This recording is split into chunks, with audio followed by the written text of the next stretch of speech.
ਜੀ ਬਾਬਾ ਜੀ, ਜਿਨ੍ਹਾਂ ਲੋਕਾਂ ਦੇ ਕੜਲਾਂ ਪੈਂਦੀਆਂ ਜਾਂ ਖਿਚਾਓ ਗੋਡਿਆਂ ਦਾ ਪੱਠਿਆਂ ਦਾ ਖਿਚਾਓ ਹੁੰਦਾ ਉਹਨਾਂ ਵਾਸਤੇ ਕੋਈ ਤੇਲ ਦੱਸੋ ਜੀ। औज़ बिल्लाहि मिनश शैतानिर रजीम बिस्मिल्लाहिर रहमानिर रहीम अल्लाहुम्मा सल्लि अला सय्यिदना मुहम्मदिन व आलिहि व इतरातिहि बिअदाद कुल्लि मलूमिन लका अस्तगफिरुल्लाहल्लज़ी ला इलाहा इल्ला हुवल हय्युल क़य्यूम व अतूबु इलैहि या हय्यु या क़य्यूम। दोस्तों अज पट्ठियां दा तेल बनाउण लगे हाँ।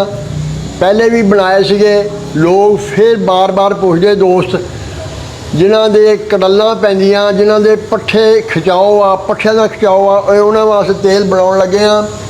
2 किलो तिलां दा तेल लिया वा, उहदे विच अदरक दे पीस ते लसन पाउण लगे। पहलों अदरक ते लसन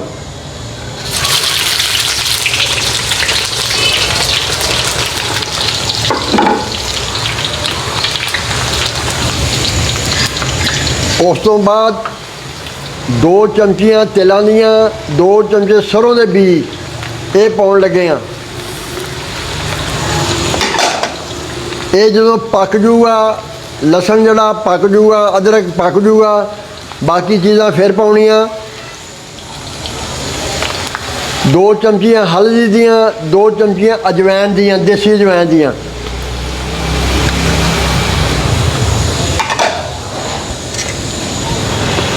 ਜਿਹੜੇ ਦੋਸਤਾਂ ਦੇ ਪੱਠੇ ਕੜੱਲਾਂ ਪੈ ਜਾਂਦੀਆਂ, ਖਿਚਾਓ ਹੁੰਦਾ, ਇਹ ਉਹਨਾਂ ਵਾਸਤੇ ਤੇਲ ਬਣ ਲੱਗਾ। ਜ਼ਰਾ ਗੌਰ ਨਾਲ ਸੁਣ ਲਿਓ, ਬਾਰ-ਬਾਰ ਮੇਰੇ ਕੋਲ ਨਹੀਂ ਪੁੱਛਣਾ। ਵੀਡੀਓ ਇਸ ਵਾਸਤੇ ਬਣਾਈ ਦੀ ਆ ਤਾਂ ਕਿ ਤੁਸੀਂ ਖੁਦ ਬਣਾ ਲਓ, ਠੀਕ ਹੈ ਜੀ। ਇਹ ਇਨਸ਼ਾ ਤਾਲਾ ਅੱਲਾ ਦੀ ਮਿਹਰਬਾਨੀ ਨਾਲ ਇਹ ਅਜ਼ਮਾਈ ਗੱਲ ਆ। ਜਿਨ੍ਹਾਂ ਦੇ ਬਾਬਿਆਂ ਦੇ ਜਾਂ ਅੱਜ ਕੱਲ੍ਹ ਜਵਾਨਾਂ ਦੇ ਕੜੱਲਾਂ ਪੈ ਜਾਂਦੀਆਂ, पट्ठा खिंचा जाता, ये उन्होंने वास्ते तेल बन लगा, ठीक है जी। ये चीज़ा थोड़े सामने दिखातियाँ वा, कोई लोकोले वाली गल नहीं हैगी। इस तो बाद ही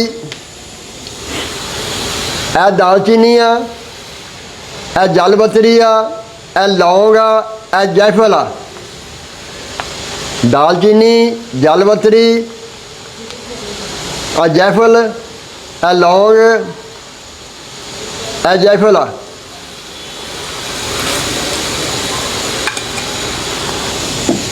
ਇਹ ਜਦੋਂ ਸਾਰੀਆਂ ਚੀਜ਼ਾਂ ਪੱਕ ਜਾਣਗੀਆਂ ਫਿਰ ਇਹਦੇ ਵਿੱਚ ਰਤਨ ਜੋਤ ਪਾਵਾਂਗੇ, ਉਹ ਦਰਦਾਂ ਨੂੰ ਖਿੱਚ ਲਊਗਾ, ਠੀਕ ਹੈ ਜਨਾਬ।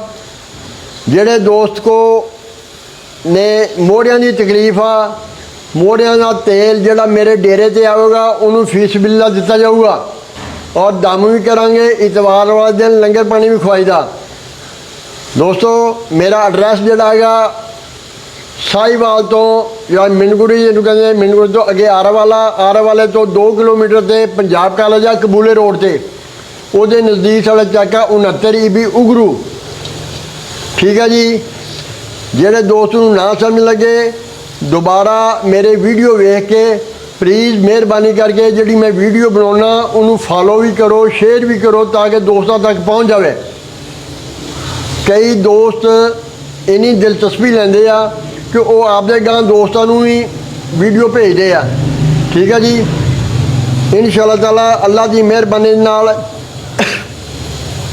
जिहड़ा तेल इस्तेमाल करूँगा बिल्कुल ठीक हो जूगा।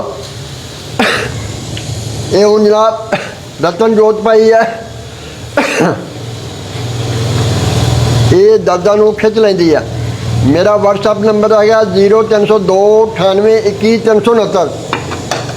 जिहड़ा दोस्त ग्रुप दे विच गलत कमेंट करदा प्लीज़ मेहरबानी या तो वो इत्थे आण के वेखे कि क्या बाबा जी सही काम कर रहे हैं, आवाम की खिदमत कर रहे हैं, कोई लालच नहीं। हल्फिया अल्हम्दुलिल्लाह। अगर मैं हर दसां तो रहा, मैं रिटर्न UK तो गर्मियों में इंग्लैंड होईदा, सर्दियों में इत्थे होईदा। ऐसी मरीज़ा ने मैनू जान नहीं दिता।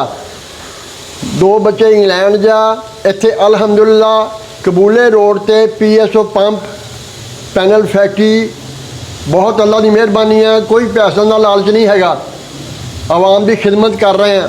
लेकिन जेडे दोस्त गलत कमेंट करते आ अच्छी गल नहीं हैगी। ग्रुप दे विच बहुत बेहूदा वीडियो ਭੇਜ ਦਿੰਦੇ ਆ। ਕਮ ਸੇ ਕਮ ਮੇਰੀ ਸ਼ਕਲ ਤਾਂ ਵੇਖੋ, ਮੇਰੀ ਬੁਢਾਪਾ ਤਾਂ ਵੇਖੋ। ਇਹਨਾਂ ਲੋਕਾਂ ਨੇ ਅੱਲਾ ਕੋ ਨਹੀਂ ਜਾਣਾ। ਅੱਲਾ ਨਬੀ ਨੂੰ ਮੰਨਣ ਵਾਲੇ ਇਸ ਤਰ੍ਹਾਂ ਦੇ ਨਹੀਂ ਕੰਮ ਕਰਦੇ।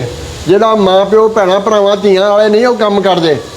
ਪਲੀਜ਼ ਅਗਰ ਕੋਈ ਮੈਸੇਜ ਗਲਤ ਭੇਜਦਾ ਜਾਂ ਗਰੁੱਪ ਦੇ ਵਿੱਚ ਸ਼ਾਮਲ ਕਰਦਾ, ਅਗਰ ਮੇਰੇ WhatsApp ਤੋਂ 0302 98 369 ਤੋਂ ਆਵੇ, ਉਹਦਾ ਮੈਂ ਜ਼ਿੰਮੇਵਾਰ ਹਾਂ। ਠੀਕ ਹੈ ਜਨਾਬ, ਮਿਹਰਬਾਨੀ, ਸ਼ੁਕਰੀਆ, ਅੱਲਾ ਹਾਫਿਜ਼।